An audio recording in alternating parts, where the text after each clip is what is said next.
we started off like a house on fire, and all of a sudden you draw one game, and it's like, whoa, we're unbeaten in 5.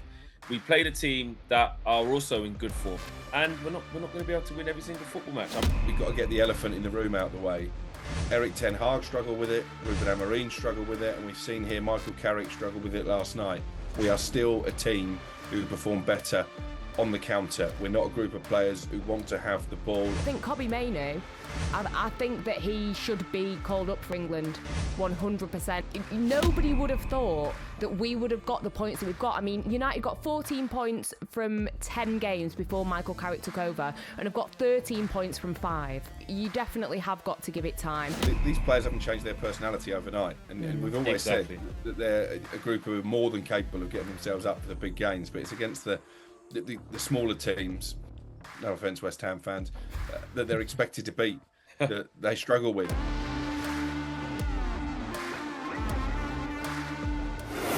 Hello and welcome to Inside Devils, Man United's weekly show, keeping you bang up to date with everything going on outside Old Trafford. It was the late night show with Benjamin Sesko as he salvaged a point for us at the London Stadium in a massive, massive point when we weren't at our best. To talk about it, joining me is, of course, Crook and Angelina Kelly. This show is sponsored by BetMGM. You can download the app or you can visit betmgm.co.uk. 18+ gambleaware.org. Please gamble responsibly. I was at the game last night. Is that why you're not here, Fletch? Can we acknowledge I'm just smiling. I'm the only person here. Angie's the only person there. I'm not gonna name said train provider because there are loads of providers that are, well, I'm not gonna throw them under the bus. Well, maybe I should. But my train provider had other ideas today. As long as you don't morph into Crook, we'll be all right. I know, Crookie. I mean, you're not there again. How comes you're not in? Mate, busy day in the world of breaking news. I literally have to jump off another podcast that Angelina and I were doing to report Thomas Frank's demise at Spurs. Exactly. So there is a lot we'll going let you on off. In the football world. We will let you off. Crookie, listen, we're not going to win them all. We're not going to win every single game. We understand that. We were losing the game 1-0, managed to get a last-gasp winner. How are you feeling after last night's result? I'm okay. I'd have taken a point before the game. I would definitely have taken one heading into the 96th minute. It's become a bogey ground, hasn't it? The London Stadium. It's become a bogey fixture, actually. West Ham, obviously having taken a point at Old Trafford already this season. It wasn't the best performance that we've seen under Michael Carrick. In fact, it was probably the worst performance that we've seen under Michael Carrick. But it's a game, I think, even 3 weeks ago, we'd probably have lost rather than coming back and snatching a dramatic late equaliser. So again, it shows the character and the confidence is good. And we'd all have taken it, wouldn't we? When Carrick came in, 4 wins and a draw from his first 5 games. Okay, West Ham, probably not the one that we would have picked to drop points in. But we're okay. And I was at Stamford Bridge. Chelsea throwing away a 2-0 lead. We're recording this before Liverpool go to Sunderland. I don't think they'll win there without Dominic Szoboszlai. So I don't think a point is a terrible result. Yeah, I completely agree with what you're saying there. And for you, I mean, like Rookie said, Chelsea dropped 2 points as well. Of course, Liverpool to play, but it's kind of as you were, considering it's a tough away game for us to have, isn't it? Yeah, definitely. And I think Michael Carrick spoke about it, didn't he? That it was going to be one of those games where West Ham were, fighting. They're fighting to avoid relegation. Man United, we're fighting our own battles to, keep turning this season around. And I think you could, because of that, because maybe there was a lot on the line for both sides, you did feel like it was quite nervy at times. And I think that's why the first half was, a little bit lackluster. And I just think overall, you've got to take the positives from it. And like we said, the results that we've had under Michael Carrick, we got a bit carried away with ourselves last week, but, we're allowed to, and I think you can still find positives in this. And Man United have had issues when it comes to, breaking teams down who sit deep, who let us have more possession. And the fact that we did get the ball in the back of the net twice, I know Casemiro was fractionally offside. I think that there are positives to take and some of the individual performances that I'm sure we'll get into. Yeah, I agree. I think that we're in this situation where, we started off like a house on fire, and all of a sudden you draw one game, and you know, I know online's not the best parameter, but you speak to some United fans, it's like, Carrick should have done this and took too long to make subs, and this is why this, and this is why that. And I'm just like, whoa, we're unbeaten in 5. We played a team that are also in good form. People forget that West Ham are resurgent at the moment. We've scored our, the third last minute goal, or third goal after, 80 plus minutes in 5 games. So there's belief there. And we're not going to be able to win every single football match. I mean, I want to talk about Benjamin Sesko, because I think actually, for not having started a game under Michael Carrick, he's proven that his mentality is locked in. He's ready to step in when relied upon. And it was what a finish it was that he had. Like, I still don't know how he's actually managed to hook that ball round that corner. Like, it's such a deft touch for such a tall player, such a like big player. I just think he was excellent, and it just leads to question, like we do. Hindsight's great. Crookie, should Sesko be looking to start more games? Some United fans suggesting that actually this experiment with Mbeumo is good, but it works against the top teams. Actually, against all the others, play the striker that we spent big money on. But you can't really criticize Michael Carrick because he won 4 out of 4 for that. No, I was speaking to Ali McCoist about this on a breakfast show on Wednesday morning, and I said maybe with hindsight, Carrick could have freshened the squad up. Obviously, the first time he's had to contend with more than one game a week, and Coist's view was if he did that and they didn't get a positive result, then actually that would be more of a stick to beat him with than just naming the same team that's been on this winning run. But I think if you're Benjamin Sesko, with what he's done in the past couple of matches, he's got every right to be knocking on the manager's door and saying, look, give me a go from the off. I think particularly, as you say, against those lesser teams, maybe those that are more susceptible to crosses into the penalty area. We didn't do enough of that, I don't think, before Sesko came on. But there is an issue here. We've got to get the elephant in the room out the way. Erik ten Hag struggled with it. Ruben Amorim struggled with it. And we've seen here Michael Carrick struggle with it last night. More than 60% possession for Manchester United. We are still a team who perform better on the counter. We're not a group of players who want to have the ball. And I thought Nuno Espirito Santo did a job on Carrick in one regard, that he was content to let United dominate possession, knowing that's not really how they like to operate. And I think it's an issue that Carrick is going to have to solve, bearing in mind you look at the next few games. Everton away from home, we'd be expected to dominate possession there. Crystal Palace at home, we should dominate possession in that one as well. And we've got a lot of the lesser lights in the Premier League to play between now and the end of the season. Yeah, exactly. I see what Crookie's saying there. And United had 65% possession in the game last night. That's the most of any of Carrick's games. Does that show that, like Crookie said, we are still struggling against sides that don't come out to play, sides that don't play as expansively? And, is that a sign of more sort of difficulty to come against teams who play in that way against us? Yeah, definitely. It's an area where Man United are exposed. We know that, like Crookie said, many managers are having an issue with it. So it's something to work on. It's not going to be an overnight fix. But I think that because United struggle with these teams that sit deep and let them have the ball, somebody like Benjamin Sesko, he can maybe be the person to solve those problems because he's tall, he can jump very high, he can score one-touch goals like that. And if you need a goal within a few minutes of a match, you can just kind of cross it to him and see what happens. But I thought that the touch from him was impeccable. And I think about some of the Premier League goal scorers who I could see scoring a goal like that. I mean, Vitya Okwes, no. Erling Haaland, Ekitike. I just think that it was absolutely fantastic. And when you look at him in detail, he's got 6 goals, I looked, in around 1,100 minutes.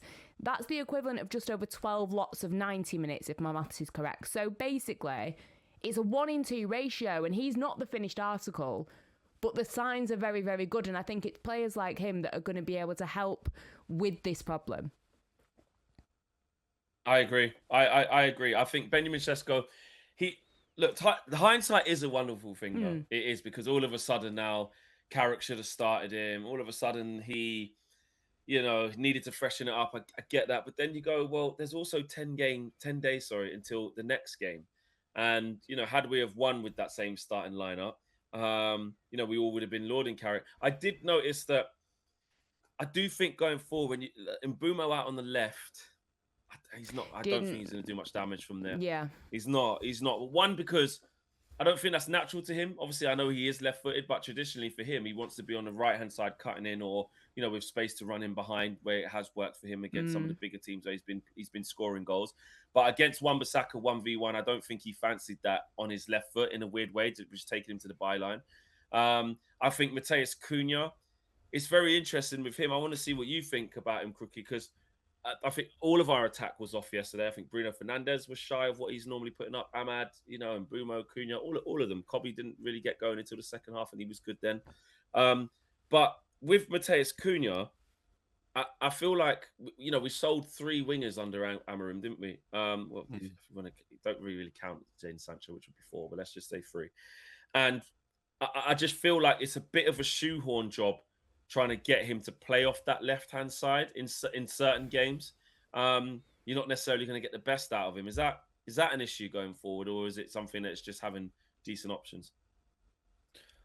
Well, obviously, the problem there is that they've lost Patrick Dorgu, who was just starting to find a home for himself as a left winger, and Cunha is a different type of player, one who's more likely to come inside and try and get a shot away than he is to go on the outside of defenders and get crosses into the penalty area.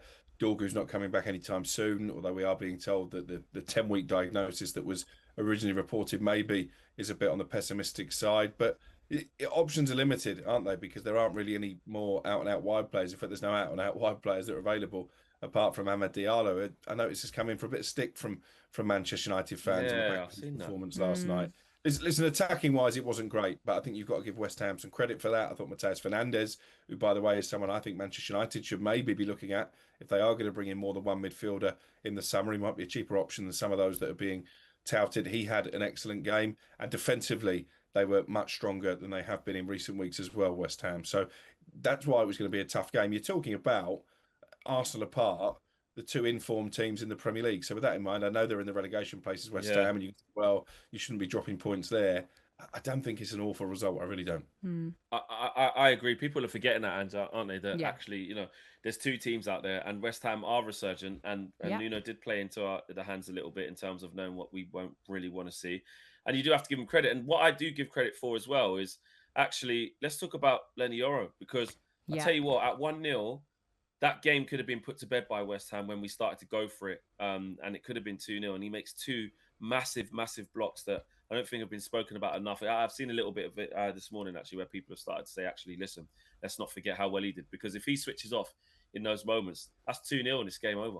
100%. And I think his cameo last night, should be applauded, because he's had it tough this season. And obviously there have been injuries, and we've seen younger players like Yoro and Heaven kind of be thrust into starting 11s when, maybe were they 100% ready? We're not too sure. But I think Yoro's had it tough. We've seen him be quite nervous. We felt a bit bad for him. He had a bit of a bad run of games. Obviously, Maguire came back in, kind of lost his place. But I think, he's still young. He's only 20 years of age. And I think to come into a very chaotic Manchester United with a very big price tag, this discussion of, even Real Madrid wanted him, that's the stamp of this is going to be an amazing player, or is expected to be a fantastic player. He's had a lot to deal with, and I just think there's obviously talent there. He proved himself last night coming into that game. Some big moments where he had to make those big decisions, and he made the correct decisions. So I think I'm happy to be patient with him, and I think that as he gets older, as he's, coached by the right people, depending, whoever is the next permanent Manchester United manager, I think that he's going to come good. So I think that was one of the big positives I took from the game. Yeah, it was a really good cameo from him. I enjoyed it, because those are the things that kind of go under the radar, right? Like, people give Sesko all the plaudits because of a fantastic finish, and that's ultimately what gets us the point. But Michael Carrick was right to reference Leny Yoro's 2 massive blocks and his contribution. Crookie, does Carrick also need a little bit of praise for, actually the fact that Man United weren't at their best, far from it. But actually, as the game went on, what he did do is take off a defender. From that back 4, say we don't need 4 out there. We're trying to get something out of this game. Let's go to a 3. There was a chance for Xerxes, who probably should have scored. Sesko had a shot on target from distance, but made a shot on target for himself, and then eventually gets the goal. And that's the change that Michael Carrick made. So his belief of actually still going for it, as that infamous clip of Sir Alex goes around and says, if you're losing 1-0, you go for it. You take players off. If you lose 2-0, you lose 2-0. That's the Man United way. It's what you do. He did stay true to that. That's what we know as Man United, isn't it?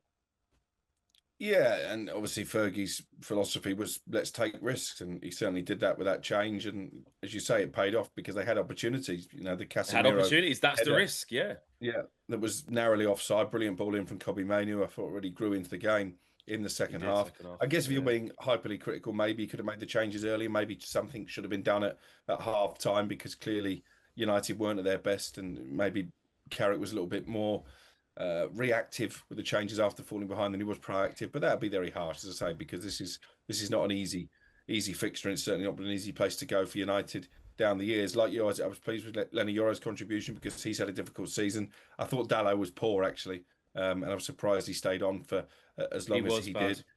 So Luke Shaw, likewise, who I wrote a piece for a different company saying maybe he could be back in contention for an England World Cup place, and then he produced a really poor performance as well. I thought the goal we conceded was sloppy. Luke Shaw's out of position. It really Mainoo's not tracked the runner.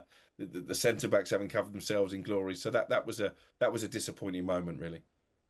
Yeah, I mean, Agent Durham will be laughing at me as well because before the game, same thing. He asked me about the sort of 3 English lads that we got that are playing well at the minute, and I said all 3 can get an England team: him, Harry Maguire, and Kobbie Mainoo, if they keep playing the way they're playing. And then Luke Shaw short-circuited for a brief period, didn't he? Like, I don't know what he was thinking really. He lets the ball bounce, which is rule number 1, not to do.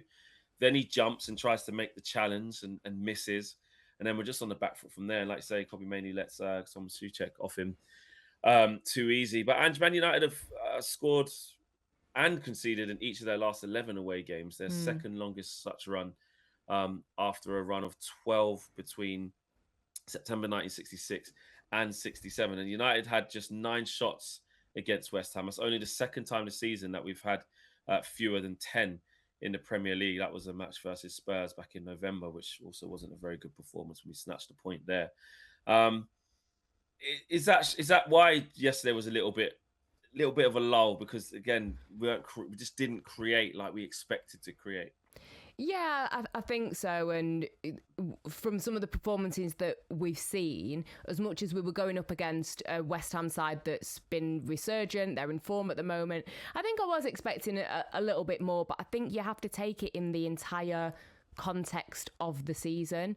And I think not that they deserve a pass for it, but I think when you consider everything, it's not the end of the world. I agree with you about Brian Mbeumo. I think that the left didn't work. I think it's a tough one with him and Ahmad on the right, and maybe with the lack of games at the moment, Carrick has got to make more of a brutal decision unless you obviously put in Brian Mbeumo through the middle. I think next season when we do have European football, because I'm confident that we will have European football on some level, I don't think it will be as difficult.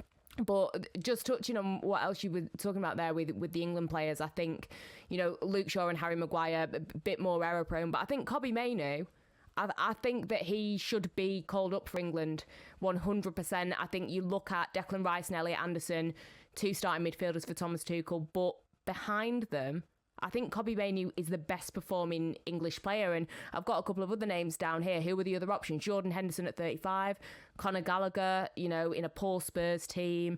Adam Wharton's good, but his Palace form's dropped off. Curtis Jones isn't starting every week for Liverpool. I think that he's streaking out ahead of them. And I'm going to the Nations League draw on Thursday. And I want to ask Tommy Tuchel what's going on, because I think that Kobbie deserves a shot. Yeah, I agree. I think the players that you just listed there in terms of who's playing well, and I think, and I was even saying this about Luke Shaw, obviously up until last night, like Crook said, but we're not spoiled in some areas. Like at left back, we're not spoiled. At centre back, I don't think we're spoiled. You want dependable players. You want players who've been there, done it. You want players showing a little bit of form. John Stones has been out for ages. Jarell Quansah's not playing in this division anymore, so I'm not sure how much Thomas Tuchel is aware of what he's been doing out in Germany. After Gahey and Quansah, it's Dan Burn. Who else? So Harry Maguire's got a shout if he can keep fit and keep playing well, but definitely Kobbie Mainoo. I agree with what you're saying. And actually, in that second half, after we conceded the goal, actually, because we conceded the goal quite early in the second half, I think, Crookie, it's fair to say that Kobbie really started to ask questions, started to get on the ball, started to express himself. He put a peach of a ball in, obviously, like for the marginally offside goal that was given against Casemiro. What a ball it actually was from Kobbie Mainoo. Had that have been a goal, it would have been a great assist for him. But I just saw him in the stadium. He just started to get on the ball, trying to make things happen, trying to increase the intensity. Really confident from Kobbie Mainoo, Crookie. Yeah, absolutely. And that confidence has come flooding back really since the Brighton Cup game when he wasn't great. But Michael Carrick has clearly put an arm around his shoulder. And as a former legendary midfielder himself has said, look, I've got faith in you. I'm going to build this team around you. And I think Kobbie has responded. I guess the disappointing element, not just from Kobbie, but from the whole team, we didn't really get going until we went 1-0 down. And then you've mentioned exactly. the Casemiro goal disallowed, the header from Xerxes, Sesko's had a snapshot on the edge of the area and obviously come up with the equaliser. So you wonder if they could have been a bit braver and taken the game to West Ham a bit earlier. Did they maybe show West Ham a bit too much respect because of the recent form that Nuno's meant to have been in? Yeah, exactly. Would have been nice to see us not do that.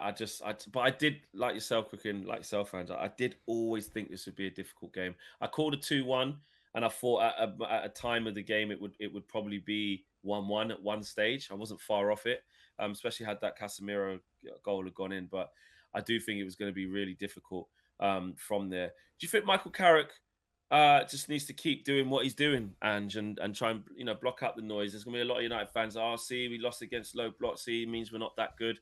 Of course, we have to see what happens when we go to Everton. And is this another reminder that actually that it could be premature to also suggest that Michael Carrick's got to get the job? That this is why it's just too early for either side. Yeah, I think it's always been too early, hasn't it? Let's be completely honest. But I think again, it irritates me when people get so negative so immediately. Yeah, because 100%. It is just, again, you have to take the context of the season in its entirety. Nobody would have thought that we would have got the points that we've got. I mean, United got 14 points from 10 games before Michael Carrick took over, and have got 13 points from 5. Like that's all you need to really consider in this discussion. But I think it's with Michael Carrick, you definitely have got to give it time. I think you also, don't take away from the fact that we did beat Spurs. I know that was, before the West Ham game, but that was a situation where that's another team that have been a bit of a bogey team for us that we've struggled with. And I think getting that first victory over Spurs since 2022, that's still a positive to take. And, Everton kind of feels a little bit similar to the West Ham game. A team that United should have beaten at home under Ruben Amorim, of course, and we didn't. Losing 1-0 to 10 men, not great. Hopefully, we've got a good 2 weeks now, haven't we? So hopefully, with a good 2 weeks on the training pitch, maybe a couple of players that maybe have got niggles, that maybe are feeling a little bit tired. I don't know. I can feel tired when you're only playing one game a week, but I'm not a footballer. But it's the first time they've had to play. It's the first time they've had to play two in a row exactly. in quick succession. Yeah, but even that, like you said, they've more than likely had the season off though. Yeah, exactly. But still, a good 2 weeks on the training pitch. I think that will do them a lot of good. Everton haven't won at home since the start of December, I think. So, maybe it's just they're struggling to adapt with the new stadium. Brentford and Bournemouth have both won there recently. So I do think when you look at it, they should be winning that game. But I think this break could be good for us. Yeah. Speaking of the up and coming games, Crookie, the next 5 games present different type of challenges. The second 3 compared to the first 2 will probably be viewed as a little bit more difficult. There's 12 big games for us to secure Champions League. But in terms of the next 5, it's Everton away, Palace home, Newcastle United away, Villa at home, Bournemouth away. You were saying, Crookie, that it's a failure. I remember the game before last, you were saying it's a failure if we don't go on to get top 4 from here. Do you still stand by that? And what do you make of those next 5 games I just mentioned? Well, there's a few ghosts to banish, aren't there? I mean, you mentioned it last night, I think, when you were talking to Adrian before the game, that Michael Carrick's come in and written some wrongs. Went over Tottenham, and you were hoping he could do it at West Ham, but you just mentioned there Newcastle away. That was a pretty chastening experience, I seem to remember. We haven't won there for a while. Back end of last season. Bournemouth are a team who've caused us problems in the recent past as well. and of course Aston Villa, but more so at Villa Park than at home. So as you say, an interesting set of fixtures. Yeah, I'll stand by it. I was at Anfield at the weekend. Didn't think Liverpool were great. I thought Manchester City, albeit in quite dramatic circumstances, deserved their victory. Something is not quite right still with Liverpool. I've mentioned Chelsea throwing away 3 points last night, or 2 points against Leeds, and obviously both those teams have got European football to contend with in the not too distant future. So it is there for United, but they have to find a way, as I say, of winning these games when they're not expected to dominate possession. Because Eddie Howe, for example, and probably Unai Emery as well, they're shrewd enough to know that actually if we just give United a ball, let's see if they can break us down. If we go and attack them, then that's where the likes of Cunha and Bumo and Ahmad can really get some joy, and Bruno with his passing. So I think Michael Carrick is going to have to find a way to tweak the playing style and probably tweak the personnel as well. Yeah, do you agree with that, Ange, in terms of after the first 5 games, that there are things for Carrick to tweak? What are some of the learning points, or the things that he can address going forward for this next run in? I mean, I think the main issue that we're seeing is that we're not able to really keep a clean sheet. I know that we did, we had 2 games, didn't we, where we kept a clean sheet, but I think that's going to be one of the main things that I would like to see. And I don't even think, it's not like I'm looking at any particular player.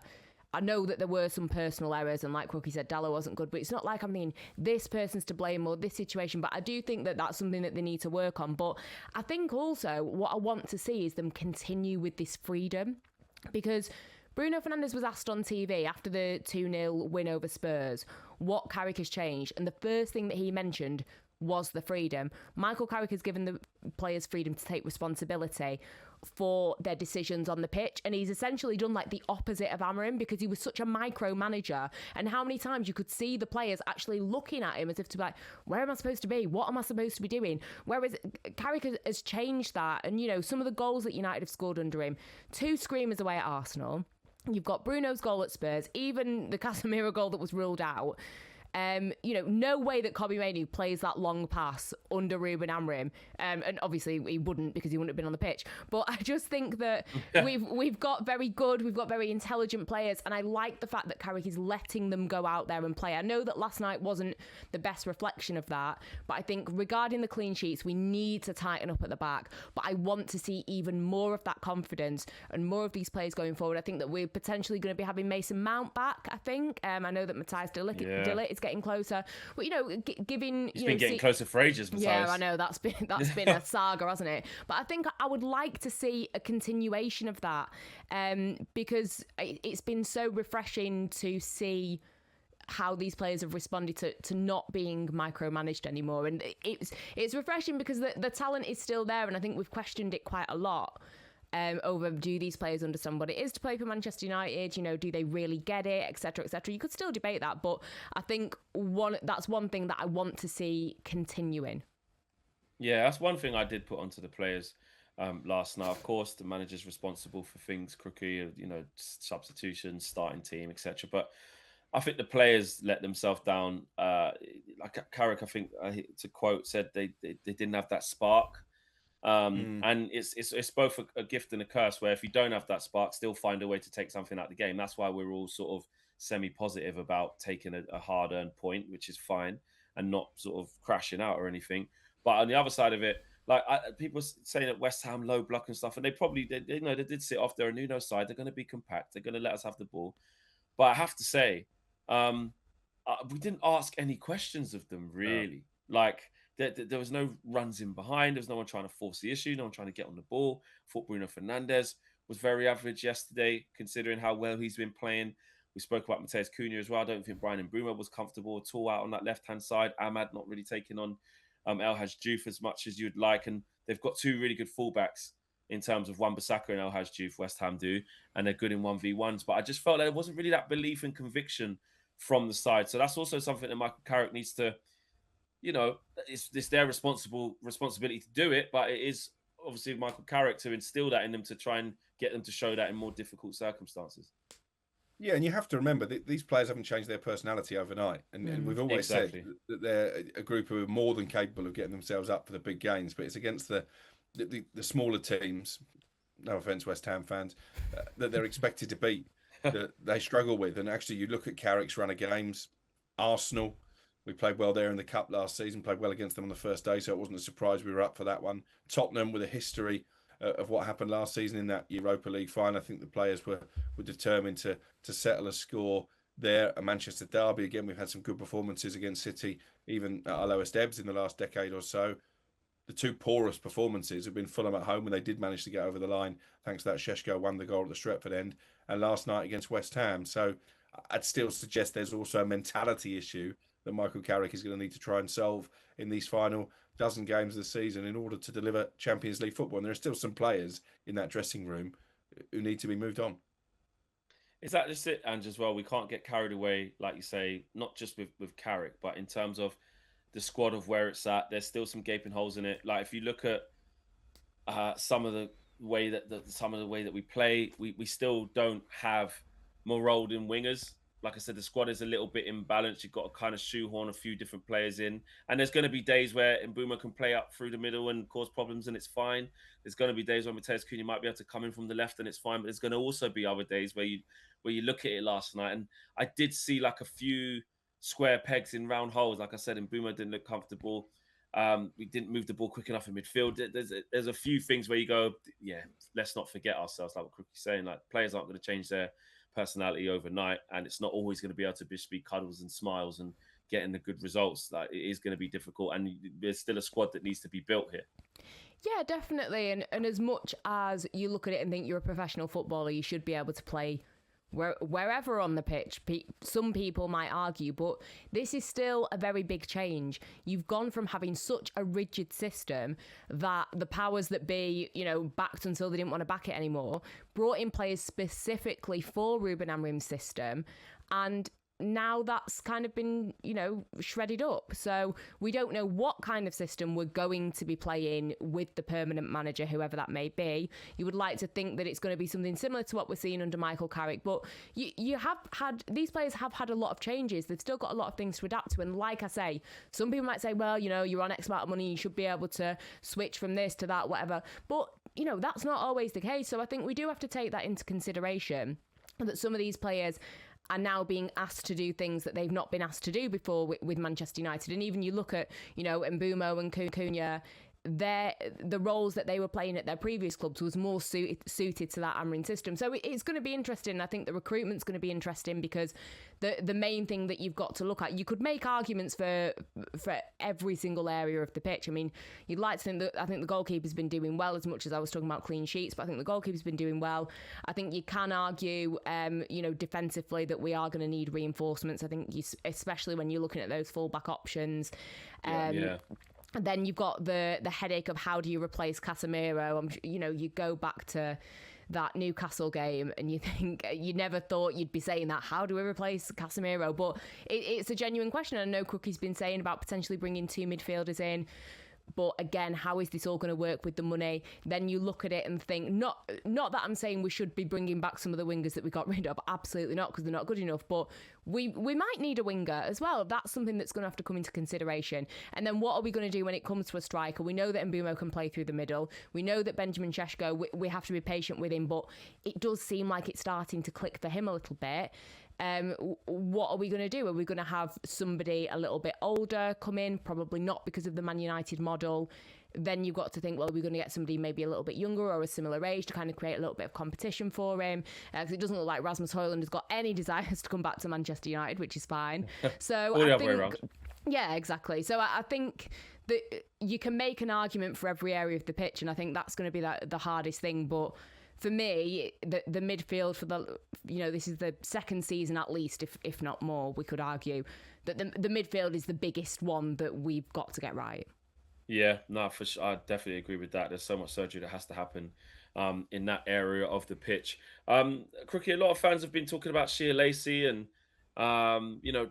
trying different things. I spoke about the lack of actual wingers.